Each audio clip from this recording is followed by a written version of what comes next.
we can move on. You're already in the computer. No, no, not yet. Ah, you're using yours, but why don't you get with the hosting meeting account?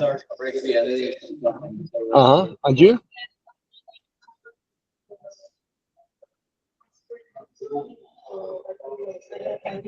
Okay, if you have your computer, yeah, just go with your own computer. So everyone has computer, right? And is working, can operate either with their own or with the with some borrowed, with the one that is here. Okay, first I'm going to tell you about kind of the general objective of the clarification activity. So you're going to participate just as participant, not as an organizer. But most of the people who is here are going to do it in the context of some course. Okay, so that's fine. Um, First, I will give you like an outline of what is the context in some of the courses I have explained it, but in others I haven't done it so much. By the way, okay, so wait a moment. I need to have.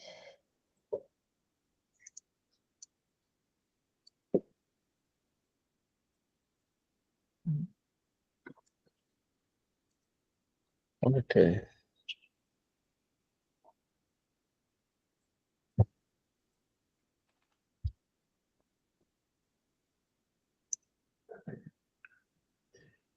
Okay.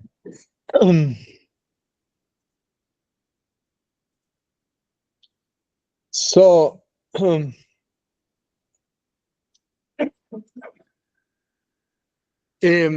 point is, Glossal Lab so has the purpose of developing a transdisciplinary setting for the integration of science. Tomorrow I will be talking about the different modes of integrating science. In disciplinary science, this is a specialized context. Whatever integrates different disciplines can be of different kinds. It can be multidisciplinarity, it can be interdisciplinarity, or transdisciplinarity. They are different. Tomorrow I will be talking about that. Multidisciplinarity, I just will give you very short notice about, is when the disciplines are kind of working parallelly, but they do not communicate much among them. They just know that they need to fulfill some task. They provide it for the solution of a larger problem, a problem that cannot be tackled by only one discipline. But there is like not much communication between the different disciplines that are participating. In the interdisciplinarity, there is communication, and there is so the every discipline keep a perspective, their own perspective, and they usually have like different understandings for the concepts they are using. That creates conflicts in the understanding of the same concept.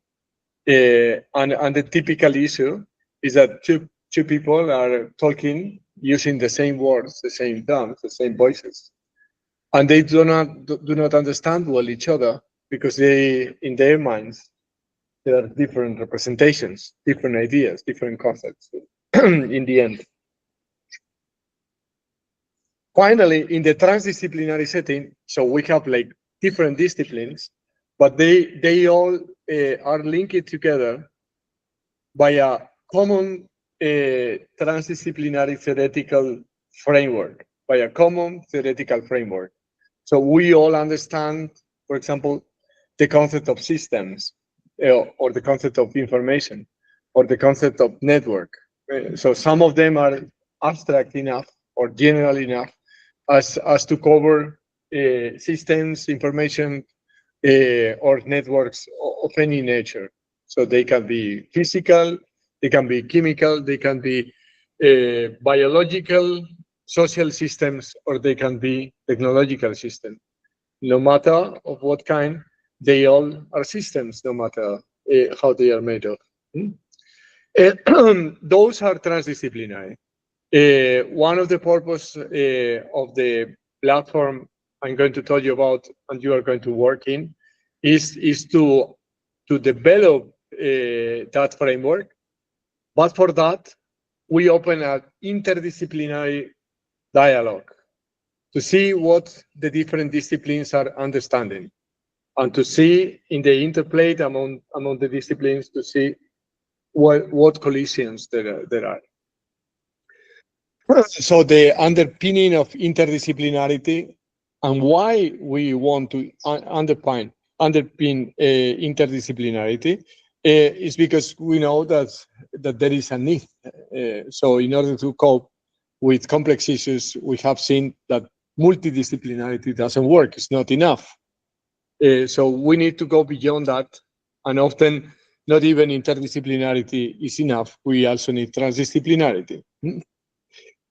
So the project has been entangled with long-term projects like the International Encyclopedia of Systems and Cybernetics, and this emerged in the 70s in one problem that was observed by some of the founders of system science and cybernetics. They were discussing about the scattering effect of using different terminology or having like some ambiguities when the terms were used. Then they say, no, we need to clarify what are the different subdisciplines of system science, what is being understood. And this task was taken by Charles Francois for several decades, and did one of the largest encyclopedias this kind in general system theory. So the last edition that was in 2004. Another work of importance that we have inherited has been the Principia Cibernética. So similar to the Principia Mathematica that Whitehead and Russell tried to build up the foundations of all mathematics in the end of the 19th century and the beginning of the 20th century. So they wanted to build up also the foundations proven so from for system science altogether. So for the different also points of view held in system science. So there were some people of Palo Alto and also some other from the Free University of Brussels and many collaborators from different places. So the last changes was done in 2009. Me together with some people were meet together on the Academy of System Science and Cybernetics, the International Academy of System Science and Cybernetics, pointed us to collect these encyclopedic corpuses or projects to continue in the long run. Myself, together with some colleagues, were coordinating this, the Glossarium Vitri, you already know, and this was an interdisciplinary glossary of concepts, metaphors, theories, and problems concerning information. Some of the people who are here around, so like Jorge and Sonia, who are sitting down there, they had been developing some of the clarifications ever since the beginning, so 2008, 2009. And all those contents together were brought into the project Glossal Lab. We developed the platform using the MediaWiki technology. MediaWiki technology is the same one that is supporting Wikipedia, and for the time being, Wikipedia is the largest cooperative project that has ever existed, with people collaborating at the same time. There are millions and millions of people collaborating, editing, or in the case of MediaWiki, so which is the technology, there are also a huge amount of people who are developing the support, and it's an open platform, so you could even do as a project. There is also large number of projects that are being supported by MediaWiki technology. MediaWiki also has how is it called? MediaBase? No, Wikibase. No? Wikibase. Wikibase is a more structured collection of, in this case, of data, and there is wiki. There is also media, which is for pictures and so on, and all of them can be integrated. It can be used, and the different projects can communicate, can share, can contribute to that larger platform. There is some difference with respect to Wikipedia, but there are also some similarities. So the similarity is that the way of operating is the same. So we are using the same technology. By learning and by editing here, you could then later also contribute to Wikipedia. But Wikipedia is not a qualified, so the content is not qualified. So when you go to Wikipedia, you can find very good contents, but also bad contents, and you can never be sure whether they are qualified, they are good or not, they are right or wrong.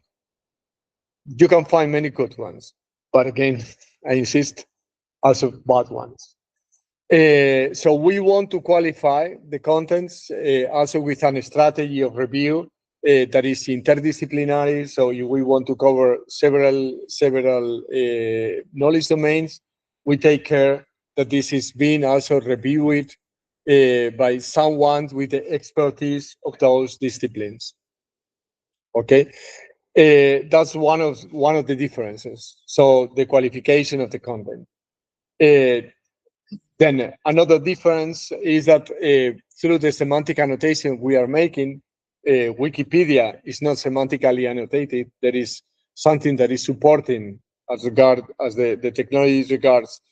This is called semantic MediaWiki. No? Semantic MediaWiki. Wikipedia is not using semantic MediaWiki. We are using, and that enables the semantic annotation. With this semantic annotation, we use it for an additional purpose. So we want to visualize also how the knowledge system evolves and how conflicts arises. So when different disciplines come together to discuss so the same concept and things like that. So we want to see. I will show you something about what kind of things we can see.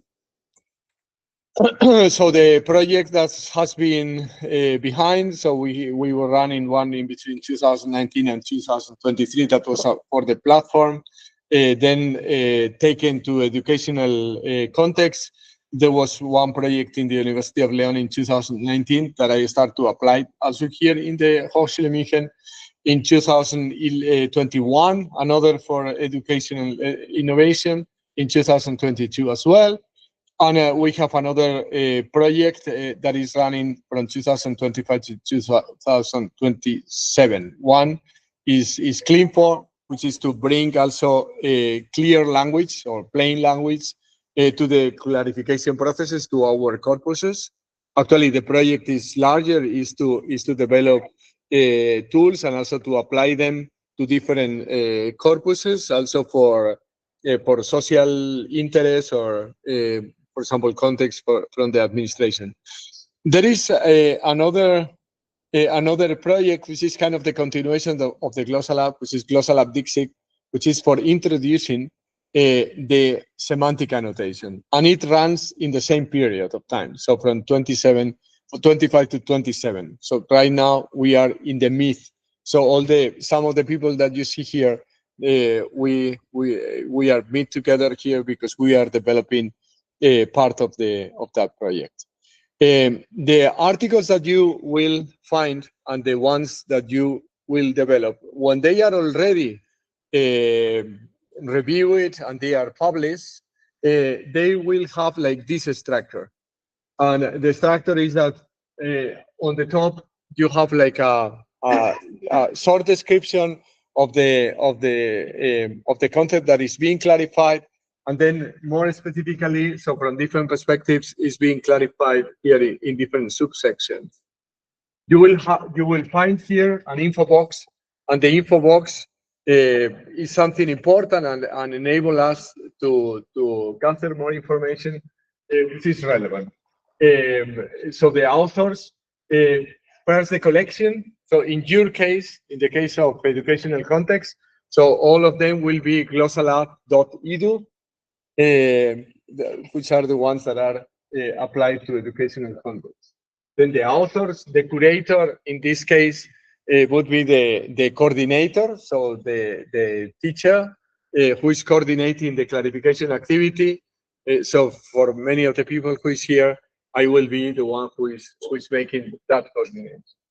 Then there is an identification, the date of publication, and in case that some version we can have different versions. So for example, I may show you some article that we have so from past year or for several years ago, and that I consider that is worth providing more additions or to complete it. There is something missing. Then we can have one version that we could recover what was that, and then to have the date for a second one. We have also access to the review if there were some comments for the review, and that's considered okay. This passes. This is good. Also, if it is classified, and finally the knowledge domain that concerns the clarification activity. Okay, so this is kind of the general structure of the article that will be published when everything is done. So this is actually, wait a minute, we were here. Okay, this is, you already know, you have already entered it. This is the way it looks right now. In this case, in your case, you will see your user.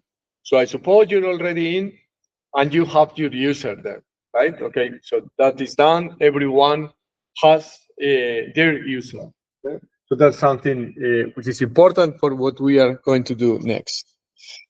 This is an example of how the activities were previously. I'm going to show you how are working now. But as the contents regard, they are similar. So they work differently, but they are similar. So you will find an introduction on the top. You will find also some guidelines about how to work, how to edit, how to introduce bibliography and things like that. Then you may find also some specific objectives of the activity directed to the, for example, of the course, or if it is in the context of a scientific congress. So what are the specific objectives we are addressing in a particular clarification activity? Then you will find also, as we will see later, so proposals of contents that you need to address. But I will explain that later. This is the case of one article that was Truth, that was published years ago, and the way it will be shown now, as I said, is with the info box. But it will be identified, in this case, is the student. So there are many articles that has that form. It will take us a time until it has the current form, because all the templates has been done recently. So it has been identified, the student. It has been This is also an important part. You have, for every article, you have always a discussion section.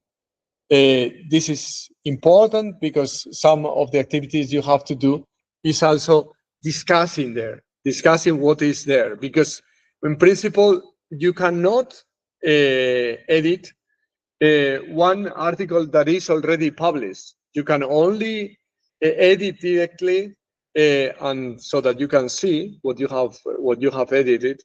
You can only do that in the draft namespace. The draft namespace is an space that is not searchable, directly searchable, so you can find it, but so the amount of articles that we have in the platform make it practically invisible, because we have, how many articles we have, pages we have, is the more than 5,000, 6,000, about 5,000. And the draft ones are not searchable. So they don't, Google, for example, the search engine, don't get that information. So then they are not going to be seen. So then you can work on them quietly in the draft. But here, the articles that are being published, you cannot publish directly. So you can click on the edit, but you won't see if you make any changes. And then it's problematic if you do that, because if somebody else would like to change something, then wouldn't see yours, would see the previous thing, and it doesn't work. So if you want to interact with some article that is already published, then go to the discussion. The discussion is a place for interacting with the article that is already published. In this case, is one article within the context of the collection Glossarium Glossalab Edu. But you could also make a discussion, write down making comments in some of the contents of the encyclopedia or of Glossarium Vitri. You could go to any of them and then type your comments. Okay, and you also have like the whoever is the teacher or the coordinator of the activity, and also the context. The context in this case is the subject of the activity. If it were a scientific congress, so the congress. This is the structure of the Glossalab. So we have at the same time several collections. The collections are relatively independent from each other, so they have an autonomy. They have their own game rules. Like for example, the criteria, the quality criteria might be different. One needs to review 3 times, other may be willing to review 2 times. In the case of Glossalab Edu, so the review of the teacher is enough to be qualified as an article to be published in the Glossalab Edu. So this is one. But we may have also others. So actually, the platform is kind of offering the possibility that you create a collection that somebody so needs to have some specific user. So no, not the normal user, but if somebody wanted, can request it and could create a collection. And we have several collections that are already interdisciplinary, like for example, Glossarium Vitri, or like the Encyclopedia was, or like the Principia Cybernetica. And then we have also a refinement, like a collection of all the articles that promote until the most transdisciplinary so encyclopedia, that we call it the Encyclopedia of System Science and Cybernetics online.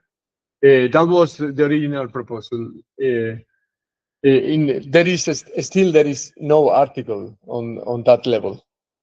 So we have like some proposals, but still there is no article in that at that level. But any, as I said, so any of those collections are relatively independent. If we move upwards, they are more abstract and more general. If we move downwards, it can be more concrete. Uh, in the beginning, you only work at this level, the level of proposals, which is the same thing that discussion. So you can discuss and the contributions of any proponent you are will be moving here. So in order to get to any collection, it needs to be promoted through the review.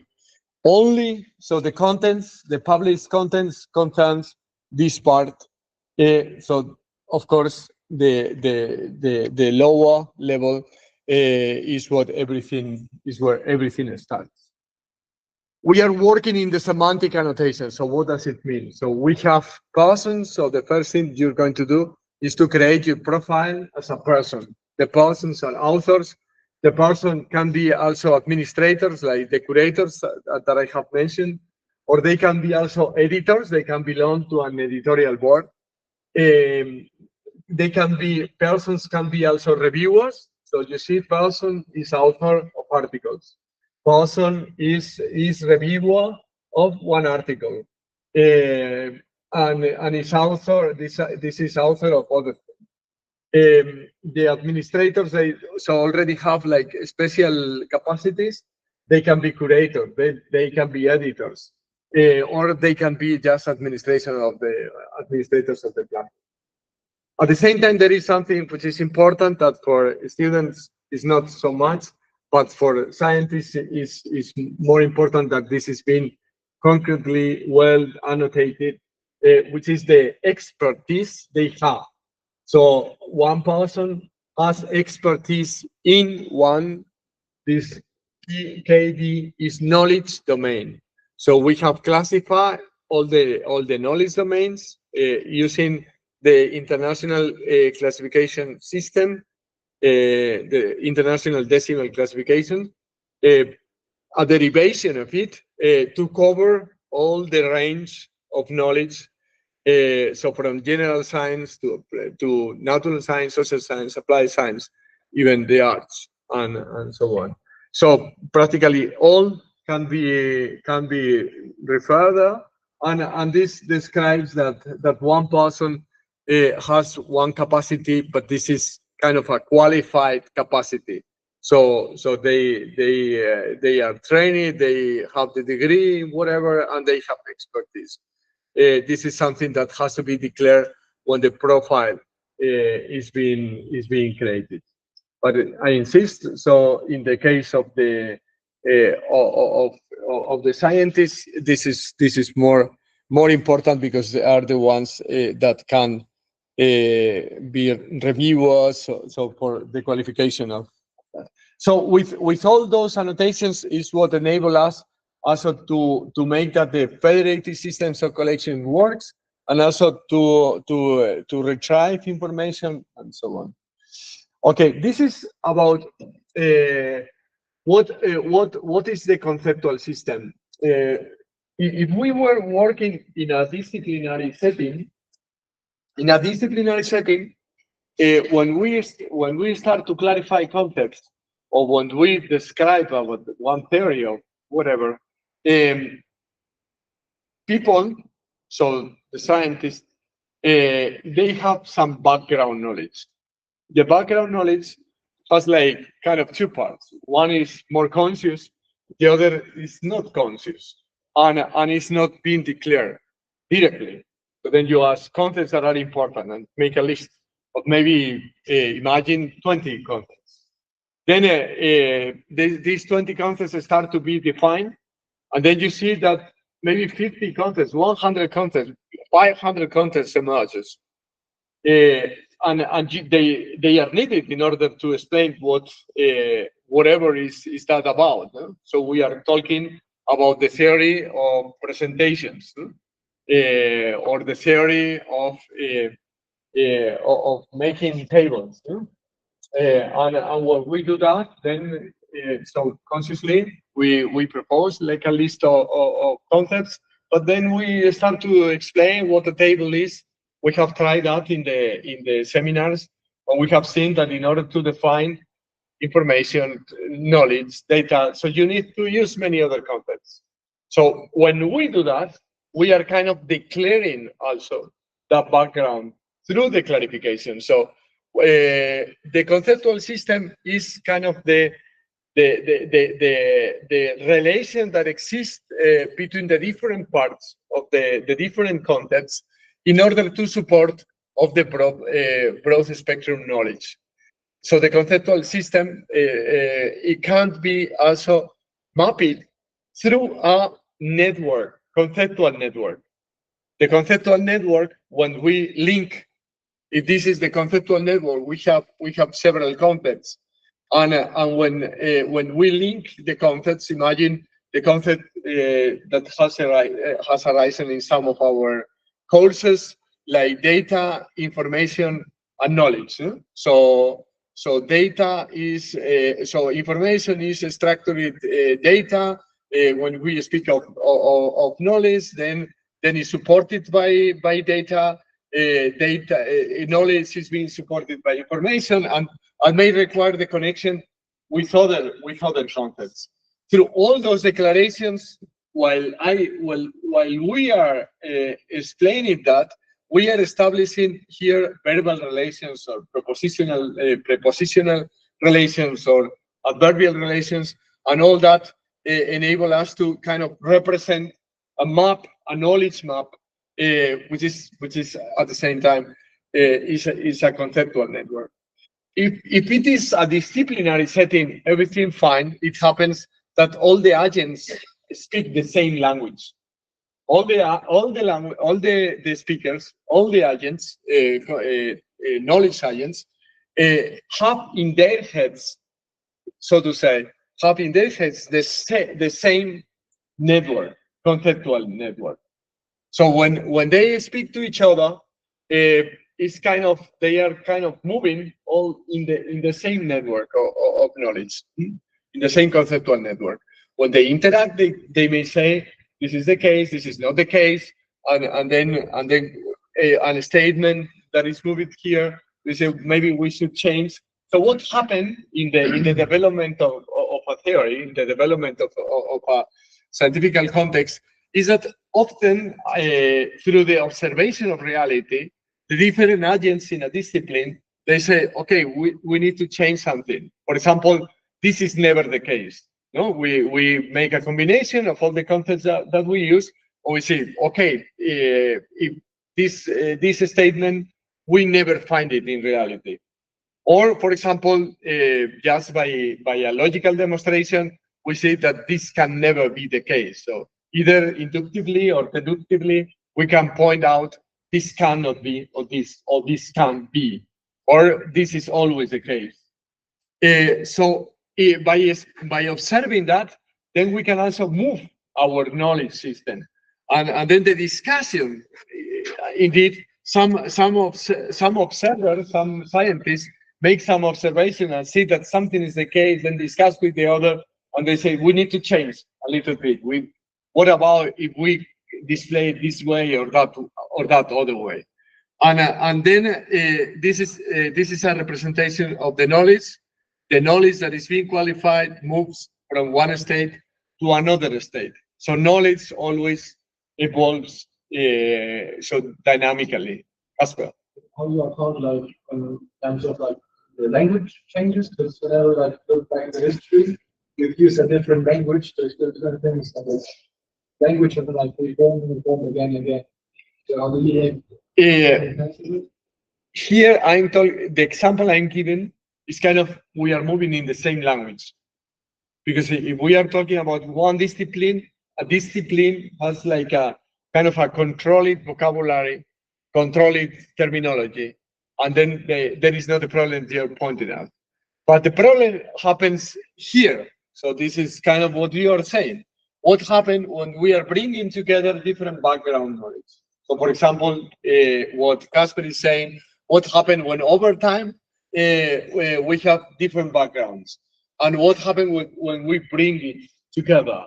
When we try to see what was known before with what is known now, or what happened when we bring, for example, together some physics with something from social sciences, for example, in the understanding of information and also from technology.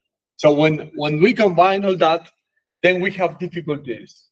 In some of the seminars, I was talking about genetic information. So if we have genetic information, we have what the understanding of information in biology.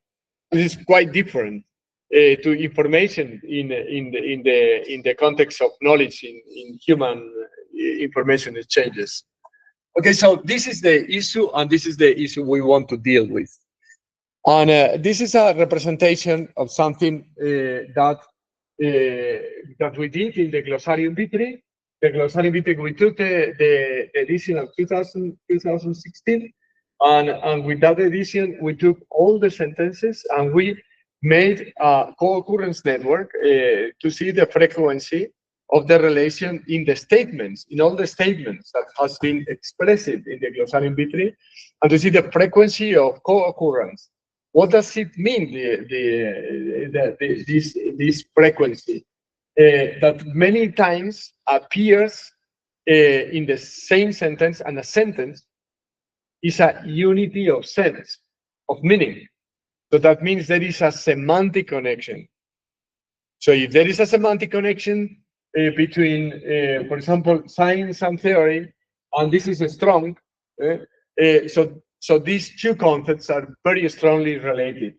These are not so much social and science, but this is still, because actually this is filtered with the ones that are highly frequent. So we see the different frequencies, and we see also the different weight of concepts that are being referred in the Glossarium Vitri. So with this, we can see, for example, groupings. We can evaluate the distance that exists between two concepts, the average distance, and with that, it enables us to see structural properties. With those structural properties, we measure the diversities of the disciplines that are involved, if we annotate, as we do now, the knowledge fields, and we see the effective integration through the small coefficient, which is a relation that exists between the average distance and the grouping. This is what we can do imagine in philosophy. So we have like several so clarification activities. One concerning epistemology, other in ethics, other in ontology. If we do that, then all of them could be taken to a collection in philosophy. In Spain, we have been running for several years already, 4 or 5 years. We have been doing this for telecommunication engineering. So in telecommunication engineering, we have many fields that are covered, and they even have like different levels, 2 sub-disciplines, and then finally one collection for that. And this enable to integrate knowledge. Sometimes you may have probably have the feeling that while you are studying, I see here people who is studying different degrees, different matters, and sometimes while you are studying, you feel kind of a scattering effect in learning this matter and then that other matter, and you feel the disconnection, sometimes the disconnection. So the idea of this is trying to keep together and to see so what the connections are. And this, Casper? So last time in the last course, I took part the different connection, how like the language, for example, or you remember how like Russian and non-Russian language relates to English and how it's translated. Yeah. So we basically done the same, let's say, models of Randy, but applied it on science itself, or like Wikipedia's words we use in France. Yeah, in the end, so one of these collections were like having a kind of an encyclopedia, thematic encyclopedia. But when we collect all this kind of an encyclopedia means the integration of knowledge. Encyclos paideia, so the original parts are encuclus, which means the circle, which is the universal, and paideia means the learning of everything. Encyclopedia. Okay, and this is the activity we are going to carry out, which is composed by two parts. One, okay, we are here because that's for the coordinators.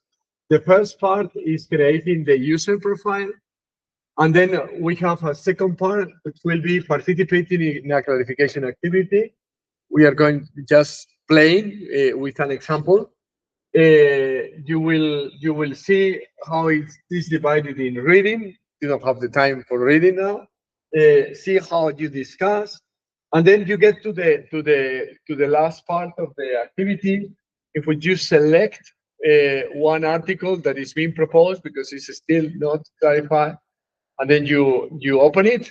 You may do it with some people, not alone. It can be with some people together, and then you open one. You list the authors who are going to participate, and you start editing. You can do something as example, nothing important as a content concerns, and then you edit it. When you are done, you just send it as a review.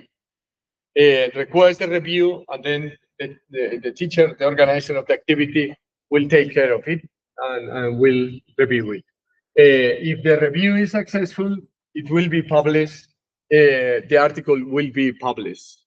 If not, then it may come back as improvement needs to the pool of possible voices to be working later.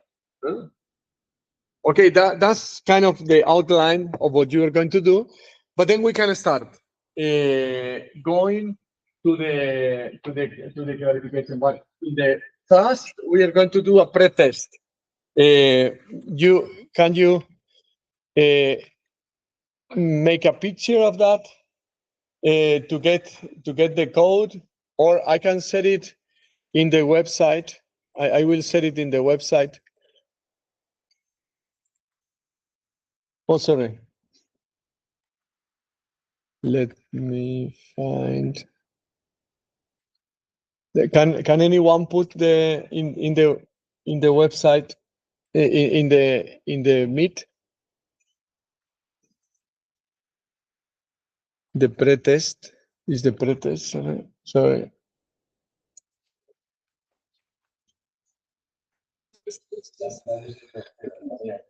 Oh, this is the pre-test. No, okay, yeah, no, but this is the post test. Oh, okay. No, don't make the post. No, do the pre-test. Pre-test. What is it? I don't see it.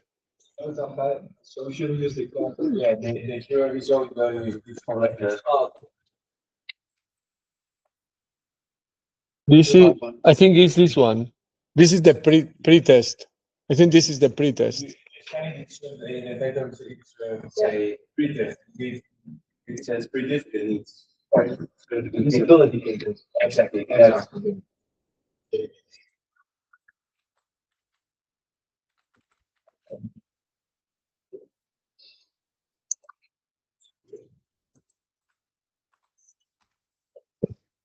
Okay, for the people who is connected outside, I have said it through the chat. in the second part, I'm going to show you how it is a clarification activity. So I hope you're done also in the people online. So this is an example of a clarification activity for understanding complexity. This is the draft, so this is not the one you're going to do. This is kind of just for testing. And then you find here a kind of clarification about what the clarification activities are, so what they are about. So what I told you before, that we are clarifying, like in the network of different contexts, that our largest context is this transdisciplinary endeavor of clarifying transdisciplinary concepts. So we have on information, we have on systems, we have many contents. As I said before, close to 5,000 articles. And the idea is to clarify within that network. Then it provides also like some guidelines. The guidelines take you to a help page that gives you guiding on how to do specific things. Like, for example, how to specify the references, how to introduce quotations, how you introduce equations and things like that. So it gives you detailed information about that. By the way it will be is going to be like more organized, like in different kinds, so that it's easier for you to find, for example, how to reference it. So for you, this will be always at reach. Coming back to here, and you will see like a list of the most common so help pages for you to guide you. And then you have the contextual objectives. The contextual objectives, I have put it just the content that in one of the activities has been described, but this is kind of restricting a little bit more the scope. So we are working within Glossal Lab, but within Glossal Lab, the activity it contains just like a specific field, so a set of problems. So this is what is being declared here, and then I propose, or the proponent suggests a reading list. So concepts to read, and the first thing you should do is reading. So now you don't have time. Some of these articles, maybe some of these are short, but others might be long. Complexification can be complexity, information ethics, call more of complexity system. The point is in the first part, so your first step in participating in the clarification is that you go to some of these concepts. You can click on it, so you can type in draft column understanding complexity.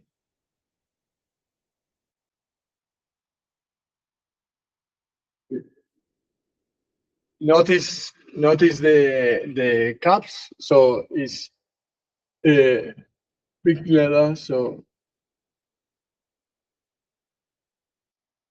understanding complexity. So it's sensitive, low case, high case, sensitive.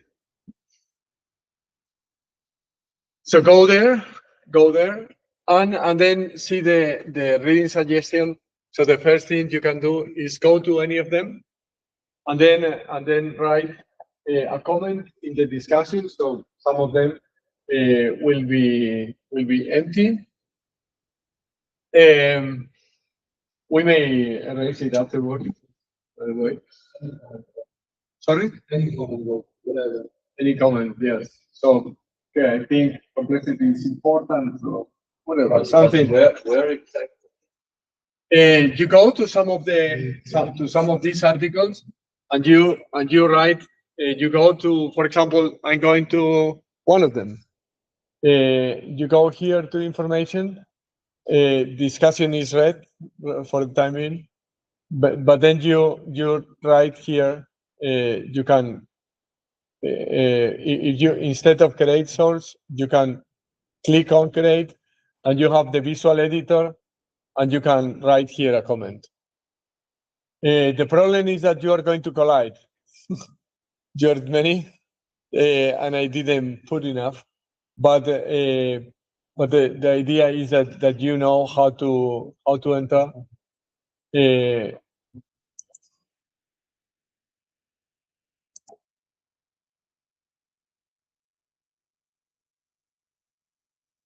Later, I'm going to erase it. So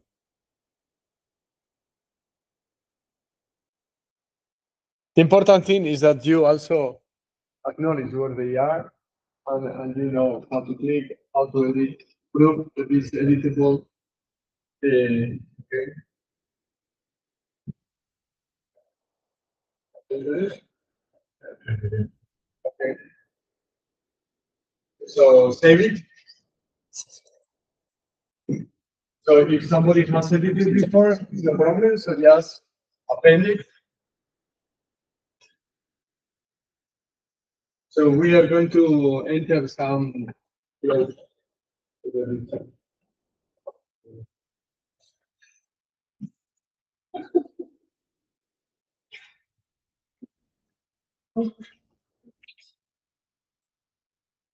Yeah, obviously it's an important topic. Then go down and just record it. Save page. Okay. Are you done? Done. Done. Done. Done. Done. Done. Done. Okay. Are you done? Okay. So then the next thing you will see is a number of proposed voices. Adaptive network, adaptive system, conceptual network, link, node, nominal network, Norbert Wiener, who is an author of system science, viable system model. This is also, so they are relevant concepts. So you just go enter, and by the way, consider that every 2, 3 talk to each other and say that you are going to work together. For example, here the 3 and one of you do it. It's not necessary that the 3 does it, and then you for example take one of them and then start to edit it. So then you click now. Right now, all of them are available. So then click on one. Or YouTube, maybe you do it. So you are alone. And you can do and you can do after group.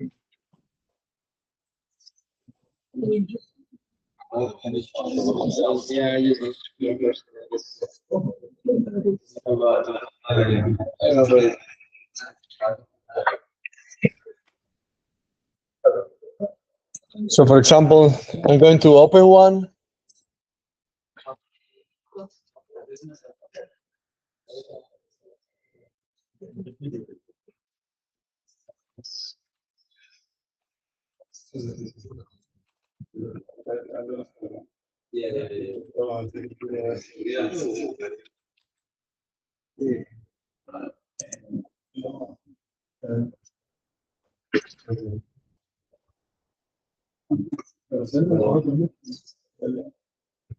When you have already entered the list of names, then the status has changed to open, to be open, and then you have to edit is just a normal editor.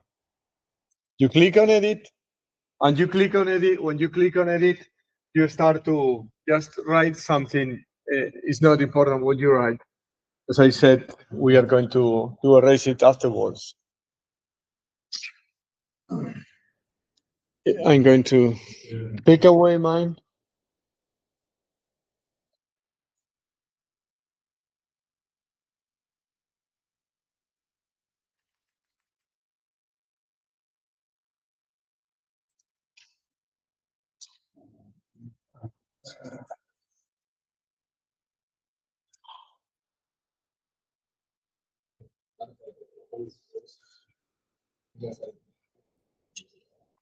So now all of them are open.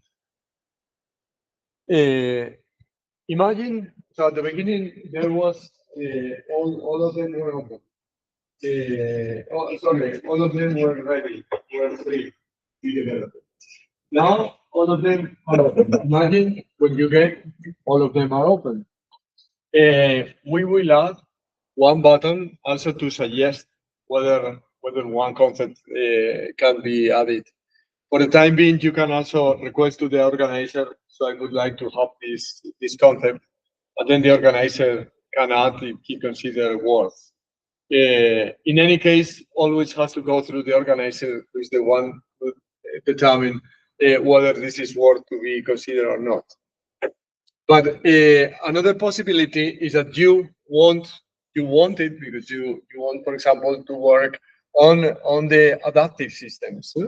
And for the adaptive systems, you click on it, it is open, then you go, and then you see, okay, David, and who is David Leon? And Kaufman is only one person?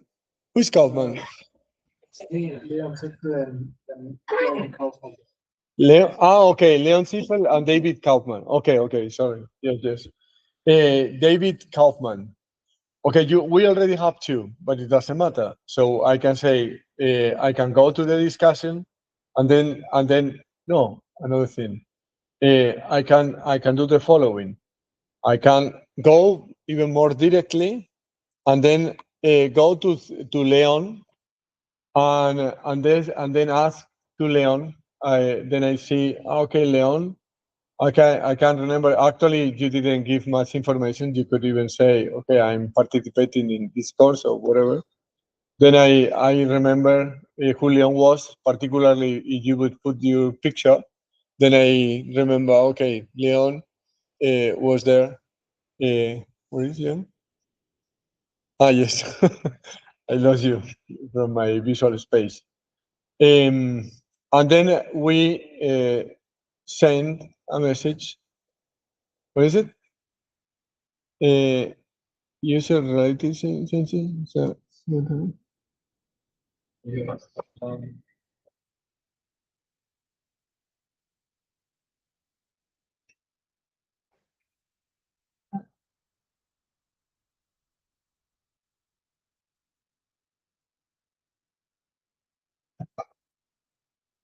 strange.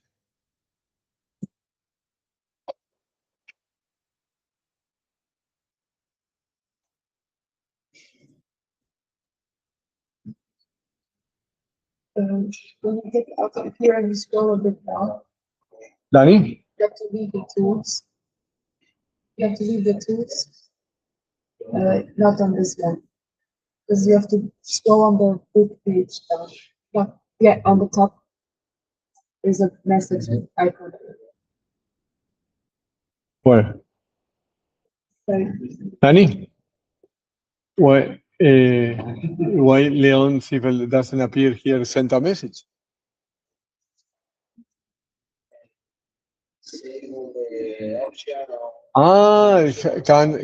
That doesn't want no, but only how do you restrict it, Leon, that you don't want to get messages from other people?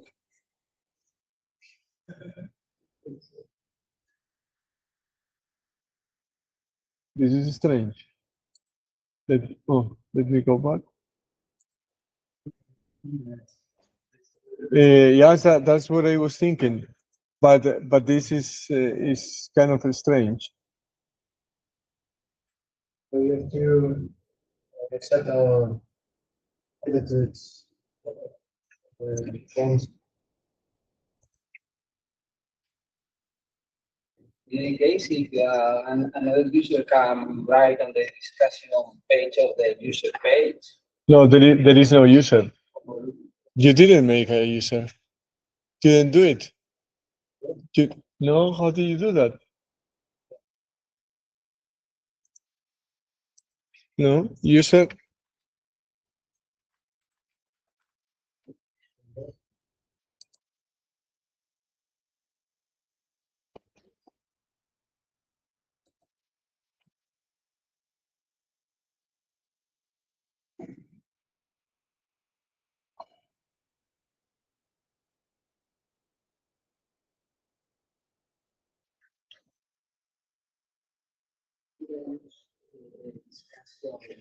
Yeah.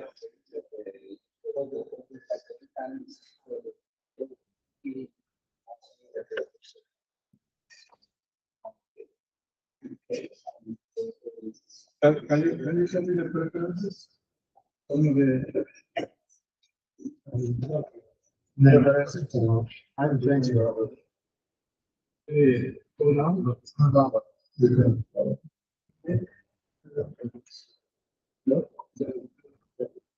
Ah, it's not complete.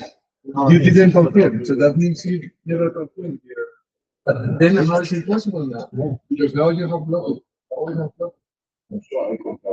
Change the email.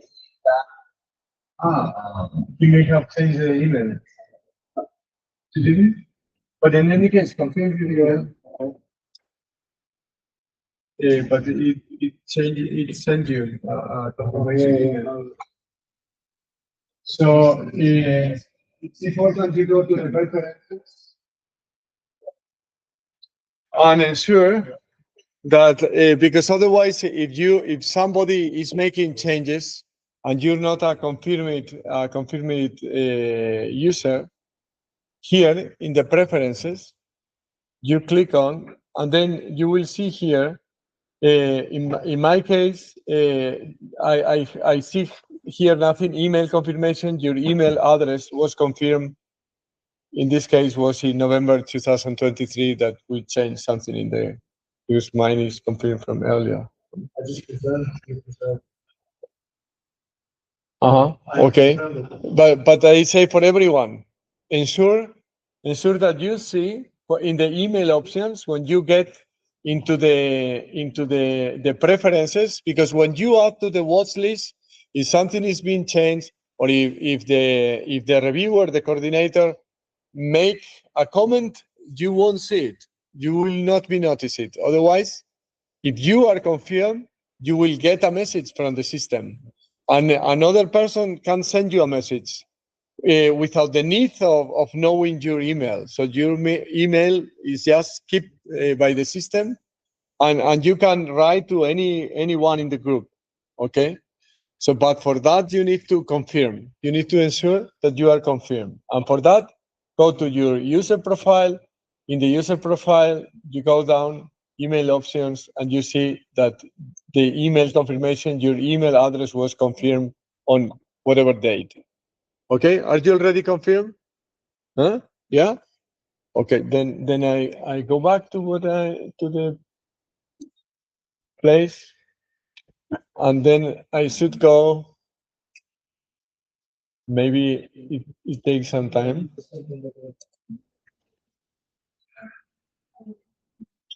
You have a new message from another user. What is that? I don't know.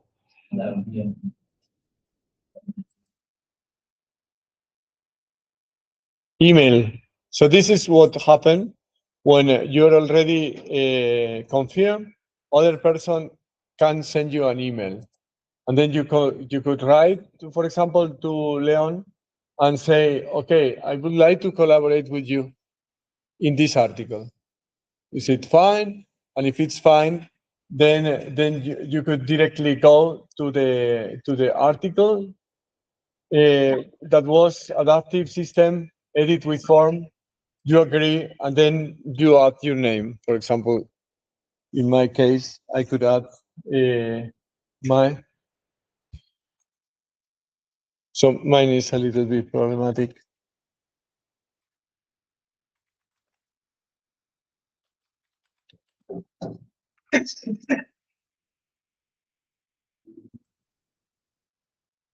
And it is in addition.